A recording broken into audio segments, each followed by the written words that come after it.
Hello, everybody. My name is Jacob, and welcome back to the Epileptic Gamer Podcast. So, today is a fun subject. We're talking about the video game curse. And for those of you that do not know what it is, this is not the Madden curse. We're talking about the video game curse when it comes to movies. Now, I want to explain this a little bit further because this goes far down the rabbit hole in movies and cinema. The video game curse basically touches on the fact that every time a video game would come out, a movie would be made, and it would just not do good. For some reason. Whether it's actors not sticking to the source material, Hollywood just being Hollywood, which is usually what it is, or better yet, they just don't know what the hell to do with it. There's a plethora of reasons. If you want to give an idea of how bad it was, take a look at Tomb Raider. Which, I mean, they have good, with the question mark, good movies. Resident Evil, good movies. But I think it's done. And if you don't believe me, I think the Super Mario Brothers, which those that are running now sitting at Rotten Tomatoes with the 59% on critics, which that's critics being critics, however, being saved by the bell by the audience at a 96% chance. I mean, that's a 96% score by the audience. And not only that, it is on the top of the mountain on video game box office draws. This is Mario. Nintendo has a gold mine here. For the third week in a row. It's on top of the box office. And is on pace, if they are lucky, to make $1 billion. That's absurd. And unheard of with video game movies. And if you don't believe me on why I believe the video game curse is broken, let's go back a little bit further in the timeline. Something that's briefly touched on in my previous episode, The Last of Us, 96% Rotten Tomatoes average, both audience and critics. The Witcher, 81% Rotten Tomatoes. Audience, not so much. Critics, however, liked it a lot. Tomb Raider, one of my favorites, 53%. And I looked around, that's kind of where I found the 53% mark. Sonic the Hedgehog, 64% off the critics. However, audience comes in to save the day again. Thank you, my fellow gamers, for supporting me on this one. 93% audience box office score. Sonic number 2, 69% critics. 96 audience went up. Stuff goes down. And for the piece de resistance, yes, I probably butchered that.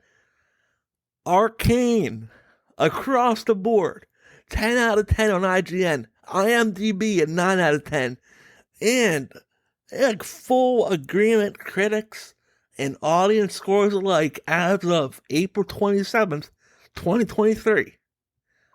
100%. This is a real thing. And Sony is greenlit Horizon Zero Dawn to get its own TV show. Gran Turismo to get its own TV show, which I don't even know how they're going to pull that off, but I'll watch it. And God of War to get its own TV show. If they treat those games the way they treated the Last of Us series, this is a new era for gaming in the cinematic world, I guess you could say. Hollywood has issues when it comes to gaming, which is why you don't see a lot of gaming I guess you could say, movies, TV shows, win a lot of awards unless it's at the actual video game awards itself. Don't believe me? Arcane, like I said, 100% Rotten Tomatoes score. Didn't win an Oscar or Emmy. They go to the video game awards, submit it across the board, cleaned house. And when I say cleaned house, buddy, it cleaned house. If you did not watch Arcane yet, stop listening to this episode. Go watch Arcane. It's on Netflix. You can get a free trial. Just get a new email. Yeah. Just do that. Do it solely for the purpose of Arcane. The Witcher's on there too. You can get that as well. But that's not the only thing about it. Mario, back to them, again, is on par to hit $1 billion. And May 5th, people are taking a wild guess. That's when the new movie's going to come out with Guardians of the Galaxy Part 3. Yes, that's not a video game movie, but that's when you can probably guess Mario's going to leave theaters. So, what's to stop Mario from crossing that $1 million point in a week? Nothing. Nothing at all.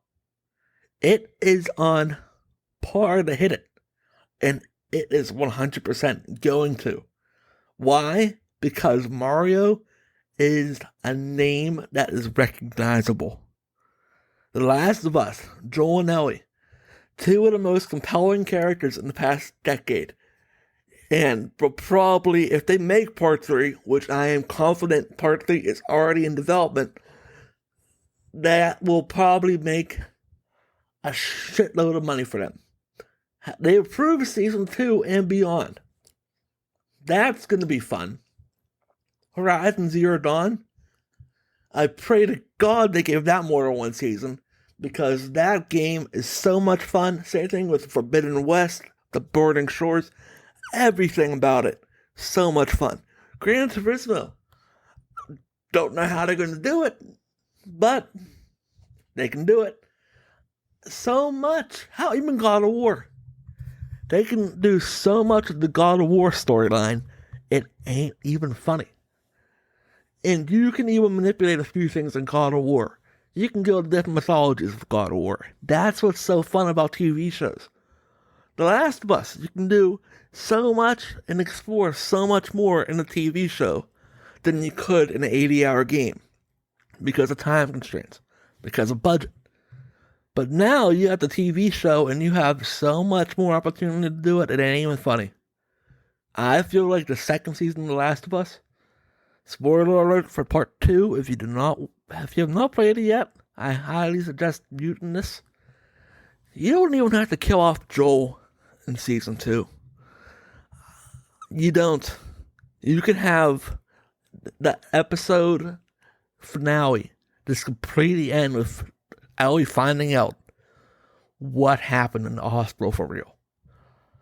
That would be the perfect way to end it.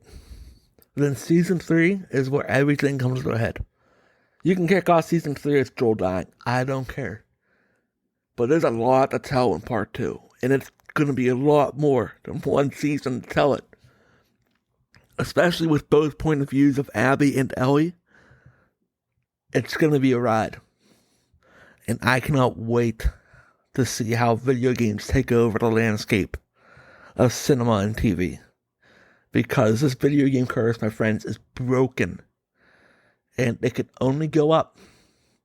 Yes, we're going to have some hits and misses.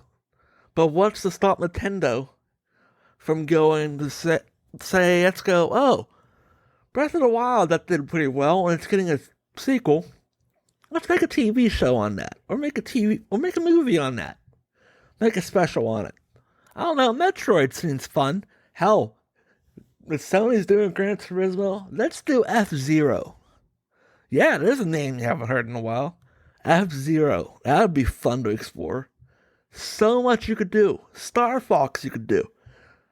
You can do so much more now.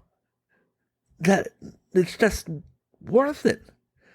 This is an untapped market, and now that they can do it, I say add video games into the Oscars, but give it its own category. Because they deserve to be in there. I mean, it shouldn't be just restricted to that movie of live action. It's not The Whale. It's not A Man Called Otto. It's not Scream 6.